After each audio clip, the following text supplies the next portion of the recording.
On November 13, 2019, GOT Waifu Noxa was released, and everyone is asking, is Noxa good? Today, we will be answering that question. Let's go!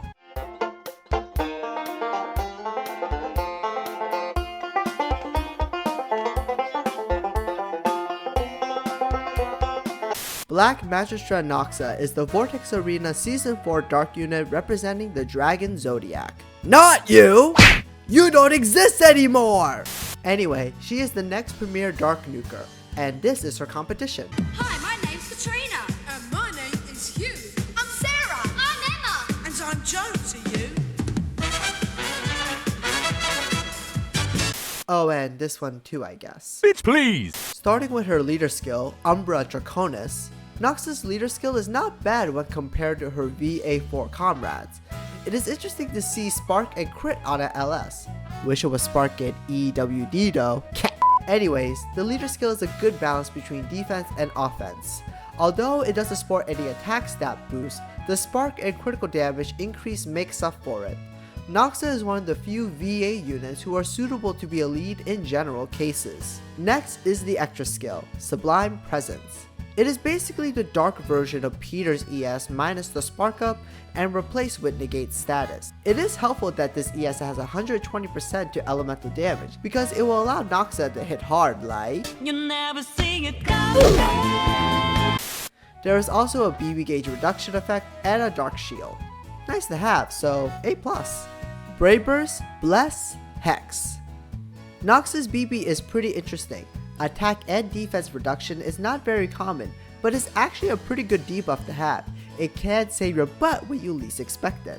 She also has Recast, a Burst Heal, and BB Fill on Spark. Another interesting effect I see is a 2-turn max HP reduction. I actually have never seen this, and this can be useful in PvP. Reducing max HP hasn't been done yet, but it is awesome to see this because usually high HP opponents in PvP can outlive DOT, but reducing their HP by 20% can potentially secure a DOT kill. Another cool interaction I see from a PvP perspective is Recast with attack and defense reduction. You can really whittle down your opponents with this BB. Woohoo! What a loaded BB. I like it. Super Brave Burst, Irigian Ritual. The SBB feels pretty standard. Double attacking, tri-stat, critical hit rate up for dark types, critical damage up because dark likes critical damage, LOL. The critical and elemental vulnerability infliction is cool to have to add that extra bit of damage. Heal over time as a nice touch to round it out. Kinda cool to see Noxa becoming a jack of all trades. Yeah, bitch, work. Ultimate Brave Burst, Maleficium. For some reason, I think I'm Maleficent when I read this UBB. Wait. Dear God! Noxa's UBB is kinda... bleh. There is nothing really special about this UBB, just stats, critical damage, and some utility with BB gauge filling and HP restores. Noxa's BB and SBB are way better than, well, this. Bonding and DBB. Noxa's bond partner is Kangana, and their synergy is Pyre, chance to purge and negate Doom and Inui effects. So what is Inui? Inui is a debuff where it basically makes your units too lazy to recast, aka not do their last cast BB, SBB, and UBB. Get up, you lazy bum! The synergy also cleanses Doom and negates it.